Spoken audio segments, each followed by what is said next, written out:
Fundi i Pax Americana. Bota që po vdes dhe bota që po lind. Apo shembe të rendi botëror? Ja e vërteta sipas profesorit kinez. Kur muri i Berlinit ra në 1989, një zyrtar i Departamentit Amerikan të Shtetit me emrin Francis Fukuyama shkroi një ese që ndryshoi mënyrën si bota mendoi për historinë. Eseja quhej Fundi i historisë. Argumenti i tij ishte ky: pas dekadash luftë ideologjike mes kapitalizmit dhe komunizmit, kapitalizmi fitoi. Dhe me këtë fitore, arritëm fundin e historisë. Jo fundin e ngjarjeve, por fundin e debatit ideologjik. Tani e dim çfarë dëshiron njerëzimi: demokraci liberale, ekonomi tregu, liri individuale. Për Fukuyamën, ky ishte kulmi i qytetërimit njerëzor. Por profesori Jiang, analisti kinez që parashikoi fitoren e Trumpit, luftën me Iranin dhe rrëzimin e Urbanit, ka një tezë tjetër sot. Ky moment po mbaron. Dhe lufta me Iranin nuk është shkaku i fundit të kësaj epoke, është simptoma e fundit. Sipas profesorit Jiang, momenti unipolar amerikan u ndërtua mbi 3 shtylla. Shtylla e parë, Pax Americana. Për herë të parë në historinë njerëzore, një superfuqi e vetme arriti të dominojë të gjithë globin dhe të garantojë paqen në pothuajse të gjithë botën. Si e bëri këtë? Nëpërmjet 3 mekanizmave: supremacia ajrore, rrjetet e inteligjencës CIA dhe sistemi i rendit ndërkombëtar të bazuar në rregulla.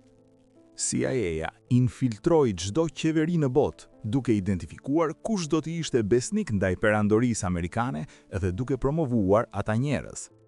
Ata që sfidonin perandorinë eliminoheshin. Vendet problematike si Siria ose Libia sabotoheshin ekonomikisht dhe pastaj shkatërroheshin me fuqi ajrore. Por Pax Americana kishte edhe anën pozitive. Vendet e Azisë lindore, Japonia, Korea e Jugit, Kina, Vietnami, nuk luftuan mes tyre. Thjesht u integruan në ekonominë globale, dhe kjo solli pasuri dhe prosperitet të papar. E njëjta gjë ndodhi në Europë dhe Amerikën Jugore. Por mekanizmi i tretë ishte ndoshta më i zgjuari. Amerika fshehu pushtetin e saj pas organizatave shumë palshe si OKB, Banka Botërore dhe Organizata Botërore e Tregtisë. Njerëzit nuk e shikonin dominimin amerikan. Besonin se bota është e drejtë dhe nëpërmjet logjikës dhe debatit mund të paraqisnin rastin e tyre. Shtylla e dytë, supremacia e shkencës. Për shumicën e historisë njerëzore, njerëzit ishin fetar, por me rritjen e Pax Americana, shkenca u bë feja dominante e gjithë botës. Shembulli i Covidit e ilustron mirë këtë. Kur profesori Jiang u bë skeptik ndaj vaksinave të zhvilluara me shpejtësi të paprecedente, reagimi i miqve të tij, kinez dhe amerikan njëlloj, ishte identik. Si guxon të vësh në dyshim shkencën? Shkencëtarët u bën priftërinj transnacional, dhe besnikëria e tyre nuk ishte ndaj shtetit komb, por ndaj rendit ndërkombëtar të shkencës. Publikohu në Nature ose Science, fiton Nobel. Kjo është rruga e suksesit. Dhe natyrisht ishte perandoria amerikane ajo që kontrollonte shkencën. Shtylla e tretë, universaliteti i dollarit amerikan. Është një gjë e jashtëzakonshme. Një copë letre, pa vlerë intrinsike, u bë mjeti i shkëmbimit për gjithë njerëzimin. Jo vetëm kaq, njerëzit i kushtuan gjithë jetën e tyre grumbullimit të sa më shumë dollarëve, pavarësisht se as nuk mund t'i shpenzonin pas një pike të caktuar. Ky ishte, sipas Jiangut, kontrolli më i sofistikuar që ka ekzistuar ndonjëherë. Kontroll mbi psikologjinë dhe motivimet njerëzore.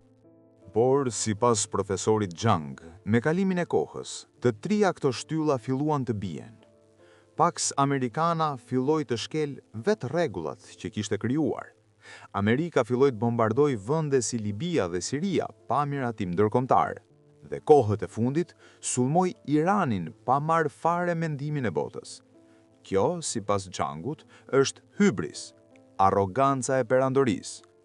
Brezi i parë e kupton rëndësinë e bashkëpunimit dhe konsensusit, por brezi i dytë është arrogant, dëshiron të gëzojë pushtetin pa kufizime. Supremacia e shkencës u kthye nga motori inovacionin në motor ortodoksie. Mendoni, sa inovacion real kemi bërë gjatë 20-30 viteve të fundit? Interneti, telefonat, këto janë nga vitet 90. Aplikacionet e dorëzimit të ushqimit nuk janë inovacion, janë popularizimi i inovacionit më parshëm. Shkenca nuk po sfidonte më status quo-n, po e mbronte atë. Dollari amerikan, duke u bërë universal, lejoi Amerikën të printoj para pa kufizime, dhe kjo çoi në korrupsion, pabarazi dhe demotivim. Brezi i ri, gjenerata Z, sheh se sa do shumë të punoj, nuk mund të kapë brezen më parshëm, kështu që luan bigjoz, bitcoin, tregjet aksionare, baste sportive, sepse ky është i vetmi shans për të fituar në një sistem të shtrëmbëruar. Dhe tani vjen argumenti qendror i profesorit Jiang dhe është i rëndësishëm. Lufta me Iranin nuk duhet parë si vendim i një njeriu, Donald Trump, ose si makinacion i një vendi, Izraelit. Lufta me Iranin po ndodh sepse kemi arritur fundin e momentit unipolar, sepse perandoria amerikane është bërë e korruptuar, egocentrike, dembele dhe arrogante. Dhe me fundin e Pax Americana, jemi duke kaluar drejt një bote të re.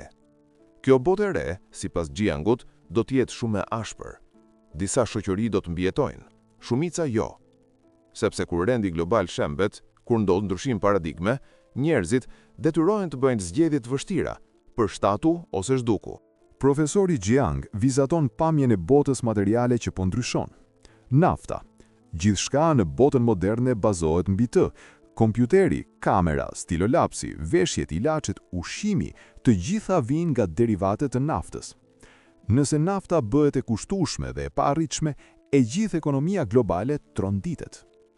Interneti. Ne mendojmë se interneti është diçka në ajër, por në realitet interneti janë kablo nëndetare që lidhin gjithë botën, dhe Irani, i vendosur strategjikisht, mund të presë disa nga këto kablo.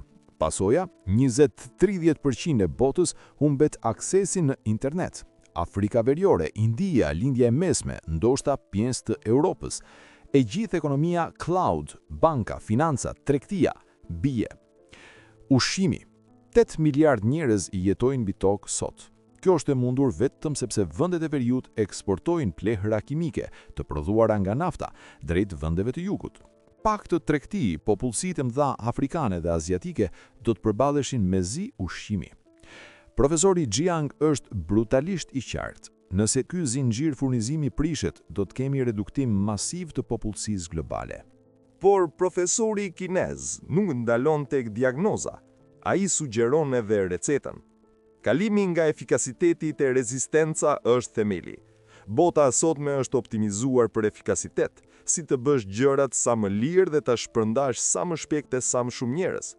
Bota e ardhshme kërkon rezistencë, aftësinë për të mbijetuar krizat. Ndryshimi i parë, nga materializmi te bota shpirtërore. Qeverit kanë bindur gjithmonë popullsinë se mirëqenia materiale është gjëja që ka rëndësi. Shtëpia, makina, ushqimi. Por në botën e ardhshme, ku burimet janë të kufizuara, kjo narrativ nuk funksionon. Qeverit do të duhet të bëjnë qytetarët të besojnë se lumturia, mirëqenia shpirtërore dhe theja kanë vlerë madhore. Ndryshimi i dytë, nga individualizmi tek komuniteti. Bota sot të mëson se çfarë ka rëndësi, egoja, interesat e tua, suksesi yt personal. Por në botën e ardhshme, shoqëritë që do të mbijetojnë do të jenë ato që ndërtojnë komunitet, që ndihmojnë njëri tjetrin dhe që qëndrojnë bashkë në krizë. Ndryshimi i tretë, nga të moshuarit te të rinjt. Ky është ndoshta ndryshimi më i vështirë. Shumica e vendeve të pasura perëndimore kontrollohen nga baby boomers, të moshuarit që kanë gjithë paratë dhe gjithë pushtetin. Por që shoqëritë të lulëzojnë në të ardhumen, ky pushtet duhet kalojë te brezi i ri. Idealisht tek ata që janë në 30-tat. Profesori Jiang thotë se kurrë në histori njerëzimi nuk ka përballur këtë problem, sepse të moshuarit thjesht nuk jetonin kaq gjatë.